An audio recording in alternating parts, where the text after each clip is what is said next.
ውስጤ ድብን ርር እያለ ማለት በከፍተኛ መዝናናትና መሳቅ ነበር ኢንተርቪው የሰጠሁት የዛን ቀን። ለምንድነው ያን ያደረከው ያላችሁ እንደሆነ ከቡራዩ፣ ከሰበታ፣ ከለገጣፉ አርሶ አደር ወጣት ተደራጅቶ እየመጣ ነው። እኔ ካቢኔ ስብሰባ እየሰበሰቡ 5 እና 10 ሰዎች ለክፉ ዓላማ ቀስቅሰው የታጠቀ ወታደር ቤተ መንግስት ድረስ መምጣት የሚችልበት ሀገር ነው እንኳን የቀበሌ ሰርቪስ።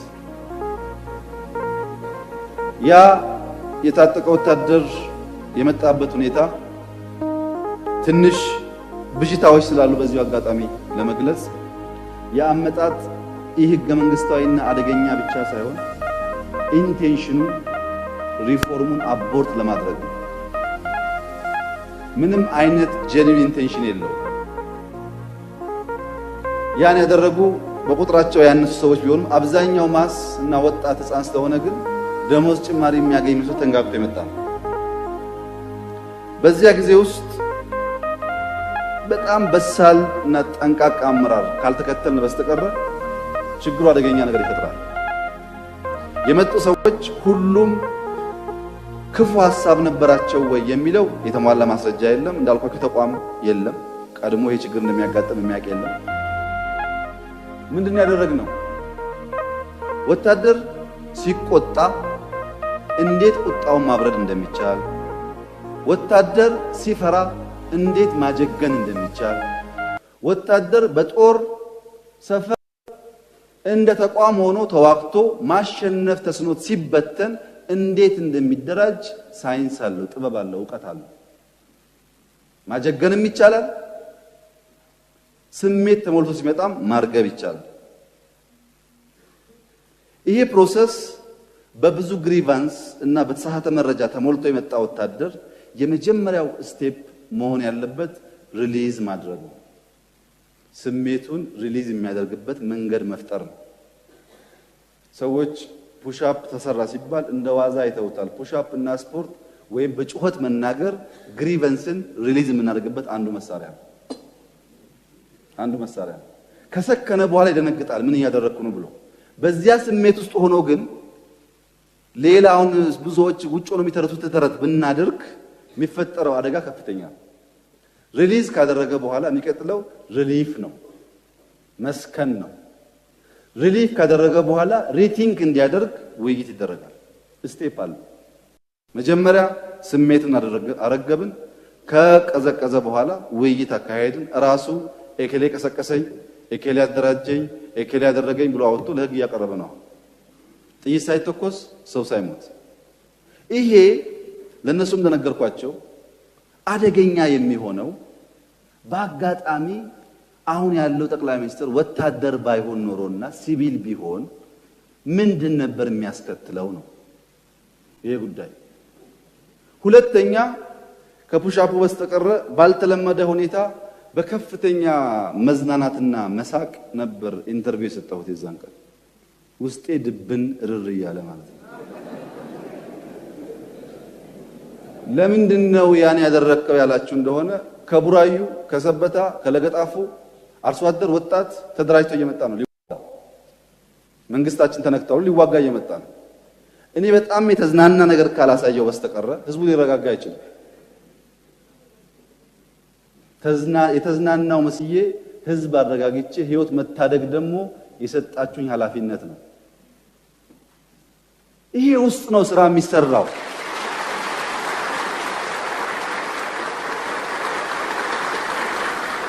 በነገራችን ላይ በዛ ሁኔታ ካለፈ በኋላ ወይኔ አመለጠን ሳንገለው የሚሉ ኃይሎች ነበሩ። አቃለን አንመልከተው ወይም እንደነበረው እንጨፍልቅ እንደፍጥጥ እንሰርና ጸረ ዲሞክራት መንግስት እንሆን አይችለን ዋጋ ከፍለንም ቢሆን እንሻገር ካላችሁ ግን ፈተናው ከባድ።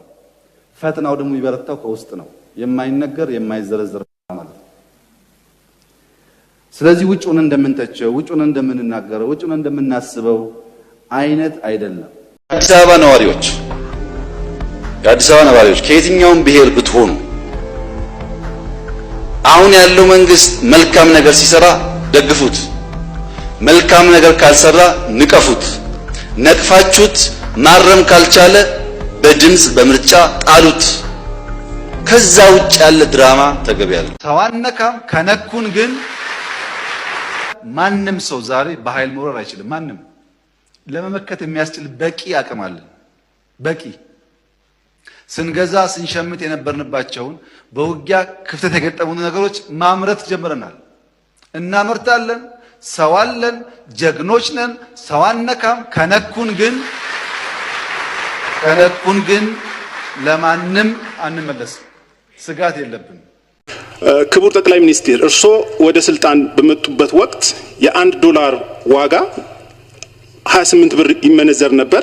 በአሁኑ ሰዓት በዛሬው ዕለት በአሁኑ ሰዓት 52 ብር እየተሸጠ ይገኛል። በቅርቡ ወደ 65 ብር ዶላር ከፍ ሊል ይችላል። እንደዚሁም የዛሬ ዓመት 84 ብር ዶላር ሊመነዘር ይችላል። Einen schönen guten Tag.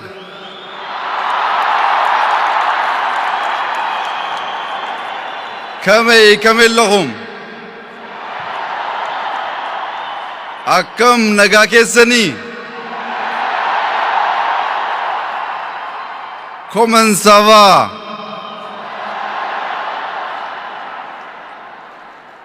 Etiopische Diaspora in Deutschland und Europa. ያለው የሆኑ ሰዎች ከስልክ ካንተ 50 ብር ካለ 10 ብር ሰርቀው ለኔ 20 ብር ካለ 5 ብር ሰርቀው ይሰጣሉ የሆኑ ሰዎች እና እኛ ያኔ ቨርቹዋል እንደዚህ አይነት ነገር ፋሎ ማድረግ እንደ ብቃት ስለምናይ በጣም ስንከታተላቸው አንደኛው ከድሬዳዋ አካባቢ ሐረማያ አካባቢ ያለ ሰው ነው፣ አንደኛው አዲስ አበባ ነው፣ አንደኛው አዳማ ነው። 1-4-5 ሰዎች ናቸው የሚሰሩትና እኛ የገመት ነው በቴሌኮሙኒኬሽን በጣም የመጠቀ ብቃት ያላቸው ወይም ውስጥ የሚሰሩ ሰዎች በኮምፒውተር ምሩቃን የሆኑ ሰዎች ሲስተሙን ስለሚያውቁት ማኒፑሌት ያደረጉ ነው በሚል ከፍተኛ ክትትል አድርገን መጨረሻ ሰዎቹን ስንይዛቸው አዲስ አበባ ውስጥ ሁለት ልጆች 13 እና 14 ዓመት የጂፕሰን ዩዝ አካዳሚ 7ኛ እና 8ኛ ክፍል ተማሪ፣ የድሬዳዋው የሐረማያው ልጅ የሐረማያ ዩኒቨርሲቲ ዘበኛ ልጅ እድሜው 13 የሆነ አይተዋወቁም ልጆች ናቸው። በርቷ የተገናኙ ናቸው። በጣም ትናንሽ ልጆች ናቸው። ያንን ተአምር ሰው የነበሩት እና ልጆቹ ለመጀመሪያ ወንጀለኛ በሚል ነበርኛ ፎሎ ያደረግነው። ከያዝን በኋላ ግን እኔ መንግስት አስፈቅጄ በጣም ስላስገረመኝ ነገሩ የኢንሳ ኤምፕሎይ እንዲሆኑ አስፈቀድኩ። ምክንያቱም እድሜያቸው 18 አልሞላም። አንደኛ ዲግሪ የላቸው፣ ዲግሪ የለሱ መርጠላቸው፣ ሁለተኛ እድሜያቸው ለስራ ቅጥር አልደረሰም፣ ሶስተኛ ወላጅ ጋር መነጋገር ይፈልጋል። ቤተሰብ ምናምን ብለን መንግስት አስፈቅደን ቀጠርናቸው። ብዙዎቹ አሁን የተለያየ ቦታ ይሰራሉ፣ አድገዋል። ባይናው 20 ምናምን ደርሰዋል እድሜያቸው። ስለተማሩ ግን አይደለም። አሁን አዳማ ዩኒቨርሲቲ 2ኛ ዓመት ለጃፓን ሮቦቲክስ ላይ ሸጣል ልጅ ግራጁዌት አላደረገም ገና። በሱ ዘርፍ ፒኤችዲ ያላቸው የሚያስተምሩ ሰዎች ግን ያን ነገር አይሰሩትም። እና ትንሽ እዚህ አካባቢ ራሱ ቴክኖሎጂ መፍጠር በተለየ መንገድ ጭንቅላትን መጠቀም እንደሆነ ካላሰብን ተምረን በትምህርት የምናመጣው ብቻ አድርገን ካሰብን አንፈጥርም። መፍጠር እንደሱ አይደለም። ነገር ግን አቨሬጅ ተጠቃሚ ለመሆን በደንብ ስለ ጉዳዩ ግንዛቤ ለመፍጠር እንዳልከው አካዳሚ ኢምፖርታንት ነው። ከኩባንያዎች ጋር ያለ ልምምድም በጣም ኢምፖርታንት ነው። በዚህ ረገድ ያለብንን ጋፕ ለመሸፈን ነው አሁን ትላልቅ ኩባንያዎች ኢትዮጵያ እያመጣ ያለ ነው። ብዙዎቹ ትላልቆቹን ኮንቪንስ እያደረግን የአይቲ ፓርካችን እንዲገቡ እያደረግን ሜቢ አሁን ኢንቱ 3 መንዝ ትላልቅ ዴታ ሴንተሮች ያልቃሉ። በጣም ሰፋፊ ስራ ይሰራል ነው። በነገራችን ላይ አይቲ ፓርክ ጊዜው ገና ስለሆነ ብዙም አንናገርም እንጂ አሊባባ ራሱ በአፍሪካ ትልቁን ኢንቨስትመንት እያደረገ ያለው ኢትዮጵያ ውስጥ ነው። እነሱ እየመጡ ሲሄዱ እንዳልከው ልጆቻችን የሚለማመዱበት ስራ የሚይዙበት ለመፍጠር የፈጠሩትን ለመሞከርም እድል ያገኛሉ። እድል አይሰጥማት አይደለም፣ ግን መፍጠሪያ መንገዱ የኮንቬንሽናል ትምህርት ነው የሚለው ሐሳብ ግን ዓለም ላይ ያለውን ፕራክቲካል ውጤት አያመላክትም። ዓለም ላይ የፈጠሩ ሰዎች በሙሉ ድሮፕ አውቶች ናቸው፣ ከባድ የሚባሉት። እንደዚህ ካላሰብን በስተቀር በትምህርቱ ካሳበብን አይሆንም። አንተ ጭንቅላትን በመጠቀም ትምህርት ሳይኖር እሳት ፈጥረህ ትምህርት ሳይኖር ወንዶቹ አስቸግረውናል።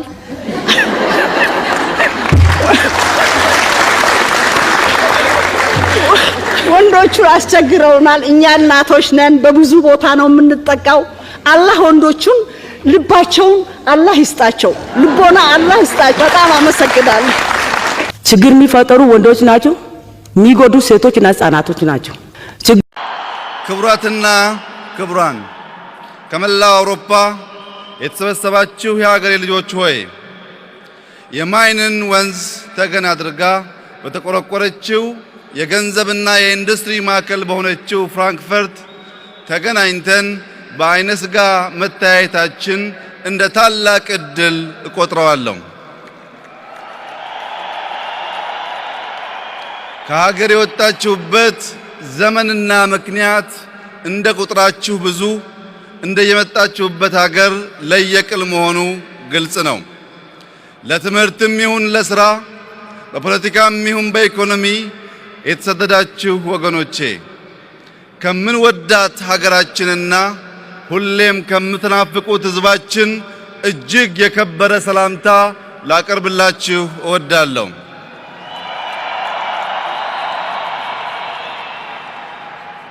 ሀገራችን ኢትዮጵያ እንደ ዛሬው ከኋለኛው ተርታ ተመድባ በችግሯ ከመታወቋ በፊት ከአውሮፓ ሀገራት ጋር ታሪካዊ የሆነ ግንኙነት ነበራት። ከእንግሊዝ ጋር በትምህርት፣ ከፈረንሳይ ጋር በባቡር ሐዲድ፣ ከፖርቱጋል ጋር በጦር ትብብር፣ ከቱርክና ከግሪክ ጋር በንግድ፣ ከስዊድን ጋር በጤናና በአየር ኃይል፣ ከሩሲያና ከሌሎች የምስራቅ አውሮፓ ሀገራት ጋር በተለያዩ ባህላዊና ኢኮኖሚያዊ ትስስር የነበረን ታሪካዊ ተዛምዶ እስከ ዛሬም የቀጠለ የወዳጅነታችን መሰረት ነው። ከጀርመን ጋር ቢሆንም ጠንካራ ትስስር እንዲሁ ነበረን። አምስተኛዋ ግዙፍ የጀርመን ከተማ ፍራንክፈርት የታዋቂው ደራሲ ዮሐን ወልፍጋንግ ቮን ጎይተ ከተማ ናት። በዚህ ታላቅ የጥበብ ሰው ስም የተቋቋመ ስመጥር ኢንስቲትዩት በአገራችን ከመኖሩ በተጨማሪ የጀርመን የባህል ማዕከልና ትምህርት ቤት መቋቋሙ ጠንካራ ትስስርና ወዳጅነት ስለመኖሩ አንዱ ማሳያ ነው።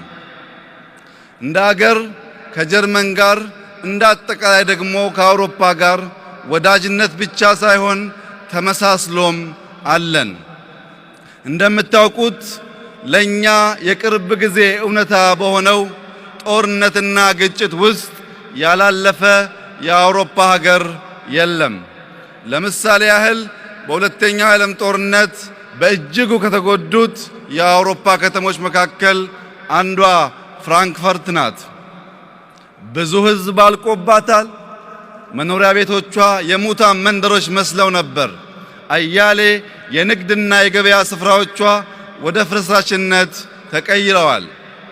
ከመካከለኛው ዘመን ጀምሮ ታዋቂ የነበረውና በወቅቱ ከጀርመን በታላቅነቱ ተወዳዳሪ የሌለው ዋናው የንግድ መናኸሪያዋ ወድሟል። ሆኖም ግን የማይበገሩትና ለችግር የማይረቱት ፍራንክፈርቶች ከተማቸውን እንደገና ገንብተው የአውሮፓ የፋይናንስ ማዕከል ለማድረግ 40 ዓመት እንኳን አልፈጀባቸውም።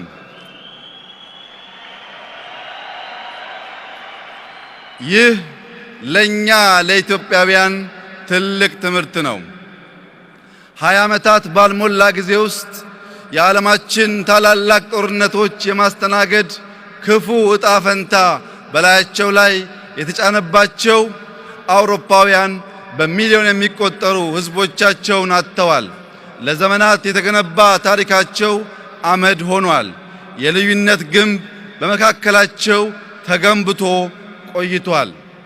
በዘመኑ አውሮፓውያን እንኳንስ ለሌሎች ሕዝቦች መጠጊያ ሊሆኑ ይቅርና በገዛ ሀገራቸው ተስፋ ቆርጠው ስደትን የመረጡ ዜጎች ቁጥር ቀላል አልነበረም።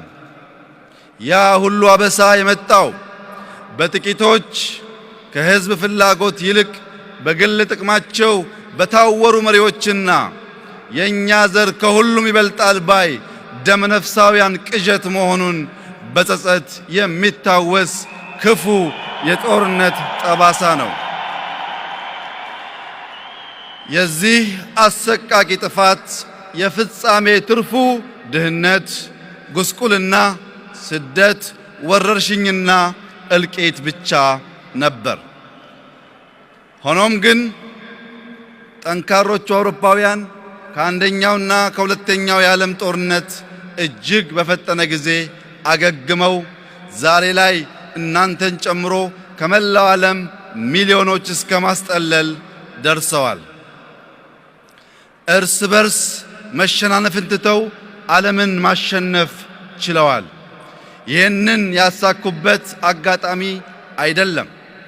ወገባቸውን አስረው ተስፋ መቁረጥን አባረው የደረሰባቸውን መከራ ሁሉ ለነገ ሲሉ ታግሰው ለሀገራቸው አንድ ሆነው በትጋት ስለሰሩ ብቻ ነው። ሀብቱን የማያቅ ሀብታም ነው ያለን። ሀብታችሁን የማታውቁ ሀብታሞች፣ ቢሊየን ተሸክማችሁ ሳንቲም የምትለቃቅሙ ለማኞች፣ ልመና እንዲቆም ሀብታችሁን መንዝራችሁ እቺን ሀገር ከደህንነት ከእርዛት መገላገል የሚችል ብቃት አላችሁ። ከአፍሪካ ውስጥ ከናይጄሪያ ቀጥሎ ትልቁ ሀብታም እናንተ ሆናችሁ ሳላችሁ ግን በርካታ ሀገሮች በሚቆጠር ፍራንክ ይበልጧችኋል። ይሄን ሀብታችሁን መመንዘርና መጠቀም ይኖርባችኋል በሚል ሲክ ኖውሌጅ፣ አኪሙሌት ኖውሌጅ፣ ዲሲሚኔት ኖውሌጅ ኤንድ አውዲት ኖውሌጅ ብሎናል። ኖውሌጅ የሚሰበሰብ የሚሰራጭ ብቻ ሳይሆን እንደ ሀብት እንደ ገንዘብ ኦዲት መደረግ ያለበት ትልቅ ሪሶርስ መሆኑንም አስተምሮናል። ከዚህ ጋር ተያይዞ በቅርቡ የተደረገ ጥናት እንደሚያመለክተው ፋየርፎክስ እና ክሮማ የሚባል የዌብ ሰርፍ ማድረጊያ ቱል የሚገለገሉ ሰዎች በአንድ ቢሮ ውስጥ ረጅም ጊዜ ማገልገልና የመፍጠር አቅማቸው ሳፋሪና ኢንተርኔት ኤክስፕሎረር ከሚጠቀሙ ሰዎች የላቀ መሆኑን ያበስራል። የዚህ ጥናት አጠቃላይ መልእክት የሰው ልጅ በተፈጥሮ የማወቅ ጉጉት ስላለው ኩሪዮሲቲ ስላለው ኢንተርኔት ኤክስፕሎረር እና ሳፋሪ በሲስተሞቻችን ውስጥ ያሉ ሶፍትዌር ስለሆኑ ከነሱን ከመጠቀም ይልቅ በሱ ፒሲ ላይ ኦሪጂናሊ ሲገዛቸው ያልነበሩትን ሰርፍ ማድረጊያ ቱሎች ዳውንሎድ በማድረግ ለማወቅ በሚያደርገው ጥረት ውስጥ በርካታ ዕውቀት ያገኛል።